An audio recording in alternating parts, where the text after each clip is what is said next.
Assalamualaikum warahmatullahi wabarakatuh. Perkenalkan, nama saya Agil Barki Muhammad dari Universitas Islam Negeri Banten, Fakultas Dakwah jurusan Komunikasi dan Penyiaran Islam.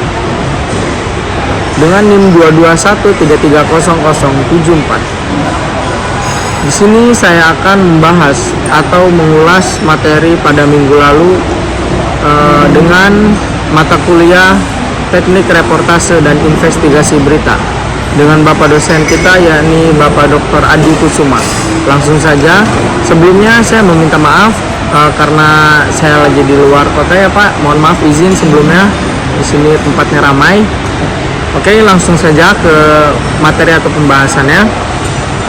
Yang berjudul di sini memahami Computer Assisted Reporting, Jurnalisme Data dan Jurnalisme Sains, Manajemen Produksi, Departemen Produksi pada Divisi Pemberitaan atau News.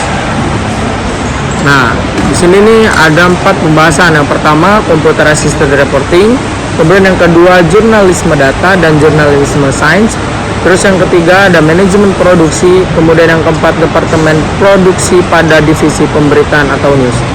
Yang pembahasan pertama yaitu Computer Assisted Reporting. Apa itu Computer Assisted Reporting? Konsep dasar CAR adalah bahwa jurnalis tidak hanya mengandalkan wawancara atau pengamatan langsung, tetapi juga menggunakan komputer untuk memproses dan menganalisis data yang ada. Kemudian konsep CAR juga memerlukan keterampilan teknis tertentu seperti kemampuan untuk menggunakan perangkat lunak analisis data, pemrograman, dan pemahaman tentang database. Oleh karena itu, CAR tidak hanya mengandalkan kemampuan menulis berita, tetapi juga keahlian dalam memanipulasi data dan menggunakan alat teknologi yang dapat membantu mempercepat dan memperdalam proses pelaporan. Nah, di sini ada tahapan CAR. Yang pertama yaitu pengumpulan data, kemudian yang kedua pembersihan dan pengolahan data, kemudian yang keempat analisis data, kemudian yang keempat penyajian temuan. Nah, contoh CAR di sini yaitu proses pengumpulan data. Contohnya seperti di Jakarta Post mengumpulkan data proyek infrastruktur besar seperti pembangunan jalan tol atau jembatan dari laporan keuangan, kontrak pemerintah, dan informasi yang terpublikasi. Kemudian juga contoh yang lainnya, proses pembersihan dan pengolahan data. Data disusun menggunakan Excel untuk membandingkan anggaran, waktu pengerjaan, dan biaya tambahan selama proyek berlangsung. Kemudian contoh yang lainnya yaitu proses analisis data. Nah, analisis regresi ini digunakan untuk mencari pola dalam data yang menunjukkan indikasi korupsi atau pembekalan anggaran yang tidak wajar. Kemudian contoh yang terakhir yaitu penyajian hasil temuan. Hasil pelaporan dipublikasi dalam bentuk investigasi dengan grafik pembengkakan anggaran dan visualisasi hubungan antara kontraktor dan pejabat pemerintah.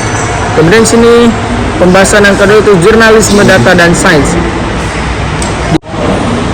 Pendekatan inovatif dalam jurnalisme yang menggunakan data sebagai sumber utama informasi. Kemudian ada metode jurnalisme data. Di sini ada 3 metodenya. Itu yang pertama pengumpulan data, yang kedua analisis data, yang ketiga visualisasi data.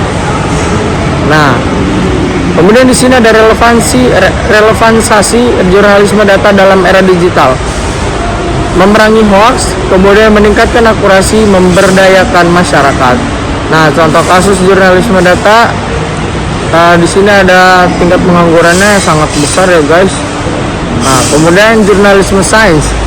Jurnalisme sains adalah cabang jurnalisme yang khusus berfokus pada penyampaian informasi ilmiah kepada masyarakat luas serta misi masa depan yang direncanakan ke Mars. Kemudian ada manajemen produksi. Nah, di sini proses pengolahan seluruh tahapan produksi dalam pembuatan konteks media, mulai dari konsep hingga distribusi akhir. Di sini juga ada sejarah manajemen, yaitu konsep awalnya pada 1976 sampai 1880. Kemudian ada fokus pada kualitas. Kemudian juga di sini ada ruang lingkup manajemen produksi. Nah, yang pertama itu penentuan produk, Yang kedua, penentuan proses produksi. Kemudian yang ketiga, penentuan kapasitas produksi. Yang keempat, perencanaan produksi. Yang kelima, sumber daya manusia dan desain pekerjaan. Yang keenam, persediaan. Yang ketujuh, pemilihan lokasi. Yang kedelapan, tata letak fasilitas. Yang kesembilan, ada perawatan mesin. Nah, fungsi manajemen di sini ada 4 ya. Yang pertama, fungsi perencanaan. Yang kedua, fungsi pengorganisasian. Yang ketiga, ada fungsi penggerakan. Yang keempat, ada fungsi pengendalian. Nah, di sini ada manfaat menjalankan manajemen produksi, ada 4, yaitu yang pertama efisiensi, meningkatkan efektivitas produksi. Kemudian yang ketiga, menekan biaya produksi. Yang keempat, peningkatan kualitas produksi. Mungkin itu saja yang bisa saya dapat sampaikan. Mohon maaf apabila ada kekurangan atau kelebihan. Wassalamualaikum warahmatullahi wabarakatuh.